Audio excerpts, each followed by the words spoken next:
आज हम एक ऐसे टॉपिक पे बात करेंगे जो अक्सर लोग भूल जाते हैं, इमेज एसईओ। पिक्चर्स सिर्फ वेबसाइट को खूबसूरत बनाने के लिए नहीं होती, बल्कि ये आपकी रैंकिंग को ज़बरदस्त तरीके से बढ़ा सकती हैं अगर आप इनको करेक्ट मेथड से यूज़ करें। इस वीडियो में मैं आपको बताऊंगा कि आप किस तरह पिक्चर्स को अच्छे तरीके से यूज़ करके अपनी वेबसाइट की एसईओ को इम्प्रूव कर सकते हैं, और मैं आपको पिक्चर एसईओ के सारे टिप्स और ट्रिक्स बताऊंगा। चलिए वीडियो को स्टार्ट करते हैं। ये इमेज एसईओ के टिप्स एंड ट्रिक्स हैं जिनको आप अगर अच्छी तरह से फॉलो करेंगे तो आपके इमेज की ऑप्टिमाइजेशन अच्छे तरीके से होगी और आपकी वेबसाइट रैंक करेगी। नंबर 1 पे जो पॉइंट है, यूज़ इमेज स्ट्रक्चर डाटा। सबसे पहले आपने अपने इमेज का स्ट्रक्चर करेक्ट करना है। इसका मतलब है कि आपने टाइटल, आल्ट टेक्स्ट और अगर ज़रूरत हो तो स्कीमा डाटा को करेक्ट तरीके से शामिल करना है। आल्ट टेक्स्ट गूगल को अच्छे तरीके से अंडरस्टैंडिंग करवाता है कि आप पिक्चर में क्या कहना चाह रहे हैं। याद रखें, आप अपने आल्ट टेक्स्ट को नेचुरल और डिस्क्रिप्टिव स्टाइल में रखें, बिल्कुल ऐसे जैसे आप किसी अपने फ्रेंड को पिक्चर के बारे में समझा रहे हैं। इमेज टाइप स्ट्रक्चर डाटा के ज़रिए ना सिर्फ आप गूगल को अपने पिक्चर का लिंक प्रोवाइड करते हैं, बल्कि आप अपने इमेज के लाइसेंस के बारे में भी बताते हैं कि ये इमेज कहाँ से लिया गया है, किसने इस इमेज को बनाया है, कौन सी वो ऑर्गेनाइजेशन है। ये सारी information image type structure data के अंदर होती हैं।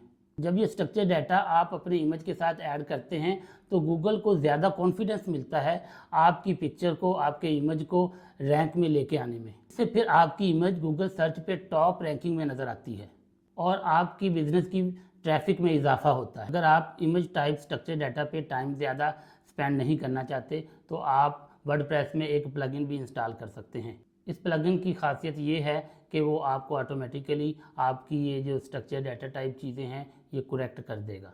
आप प्लगइन इंस्टॉल करके उसको एक्टिवेट कर दें। नंबर 2 पे है टेक्स्ट सराउंडिंग द इमेज। आपकी इमेज के सराउंडिंग में जो टेक्स्ट है वो बहुत इंपॉर्टेंट है। गूगल पिक्चर की इंपॉर्टेंस और टॉपिक इसके इर्द गिर्द के जो टेक्स्ट को देख के समझता है। आप अपनी पिक्चर्स को हमेशा रिलेटेड पैराग्राफ्स के करीब रखें और कोशिश करें कि हेडलाइंस, सब हेडिंग्स और करीबी सेंटेंसेस भी इमेज से रिलेटेड हों। Create custom image. Stock photos अब पुरानी बात हो गई है। जब से स्टॉक फ़ोटोज़ सस्ती हुई हैं हर कोई स्टॉक फ़ोटोज़ यूज़ कर रहा है, लेकिन गूगल अब स्टॉक फ़ोटोज़ को समझता है कि वो कहाँ से ली गई हैं। उसका जो रैंकिंग सिस्टम है यूनिक फ़ोटोज़ को ज़्यादा रैंक करता है। अगर आप वाकई अपनी वेबसाइट को यूनिक बनाना चाहते हैं तो आप अपनी वेबसाइट पे unique, new, custom made pics लगाएं, चाहे वो ग्राफ्स हों, इन्फोग्राफिक्स हों या सादा डिज़ाइंस हों। कस्टम इमेज ना सिर्फ ज़्यादा अट्रैक्टिव होती हैं बल्कि इनके बैकलिंक्स और शेयर होने के इम्कानात भी ज़्यादा होते हैं। इसलिए बेहतर है कि आप अपने बिजनेस से रिलेट, आप अपनी प्रोडक्ट की, आप अपने एम्प्लॉयज़ की custom made new unique pics लगाएं।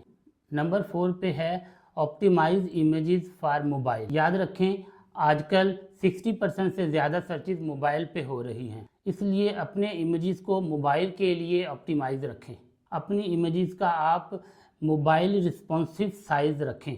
नॉर्मली जो डेस्कटॉप पे पिक्चर्स होती हैं वो लैंडस्केप होती हैं, लेकिन मोबाइल के लिए पोर्ट्रेट आपको साइज़ रखना पड़ता है। इसलिए डेवलपर को कहें या आप जब खुद वेबसाइट बना रहे हैं उस पे जो आप अपनी इमेजेस रखें उसको पोर्ट्रेट स्टाइल में रखें, ताकि वो डेस्कटॉप वर्जन के लिए भी फ्रेंडली हों और आपके मोबाइल वर्जन के लिए भी वो फ्रेंडली हों।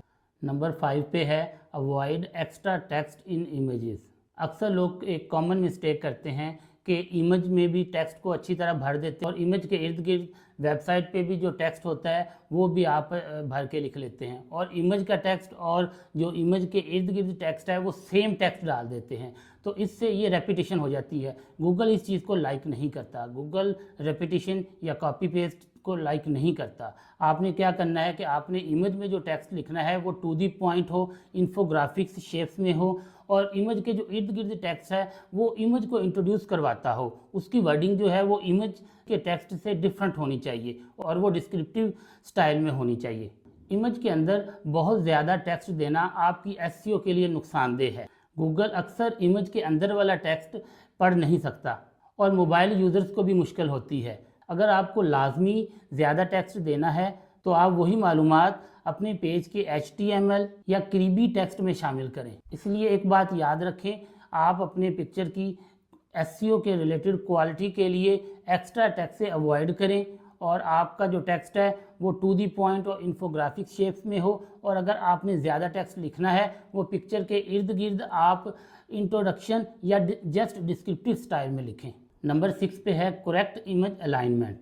इमेज अलाइनमेंट सिर्फ डिज़ाइन के लिए नहीं है बल्कि ये यूज़र एक्सपीरियंस और SEO के लिए बहुत इंपॉर्टेंट है। आप अगर वेबसाइट के पेज पे इमेज ना हो तो सारा टेक्स्ट हो तो यूज़र के लिए ये एक अच्छा एक्सपीरियंस नहीं लगता। यूज़र को रीड करते करते वो एक बोरिंग फील होती है। पिक्चर्स इसलिए हैं कि आपका यूज़र एक्सपीरियंस बेहतर बनाने के लिए, लेकिन आपने इमेजेस की, उन पिक्चर्स की अलाइनमेंट जो है वो अच्छे तरीके से डिज़ाइन करनी है कि अगर पहली पिक्चर आ रही है उसको लेफ़्ट अलाइनमेंट पे रखें, दूसरी को आप राइट अलाइनमेंट पे अगले पैरा में रख लें, तीसरी को आप सेंट्रलाइज कर लें। इस तरह करके आप उसकी जो अलाइनमेंट है ताकि यूज़र को उसको देखते हुए, टेक्स्ट को पढ़ते हुए एक अच्छा एक्सपीरियंस फील हो। गलत अलाइनमेंट यूज़र एक्सपीरियंस को डिस्टर्ब कर सकती है और आपकी वेबसाइट का बाउंस रेट बढ़ा सकती है। 7 नंबर पे कुछ बोनस पॉइंट्स हैं।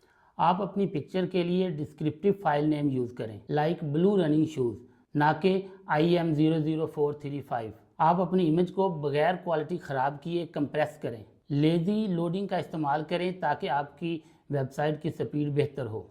दोस्तों, ये वीडियो जिसमें मैंने आपको बताया कि आपने अपनी इमेज की SEO कैसे करनी है। आप अपनी इमेज की SEO अच्छी तरह करके आप अपने वेब पेज पे यूज़र का एक्सपीरियंस बेहतर कर सकते हैं। आप अपने उस वेब पेज को, उस पिक्चर को, उस इमेज को गूगल के सर्च पेजेस में अच्छी तरह रैंक करवा सकते हैं और अपनी वेबसाइट की रैंकिंग बढ़ा सकते हैं और यूज़र इंगेजमेंट बढ़ा सकते हैं। वीडियो पसंद आई तो लाइक करिएगा, शेयर करिएगा, चैनल को सब्सक्राइब करिएगा। इंशाल्लाह अगली वीडियो में मुलाकात होगी।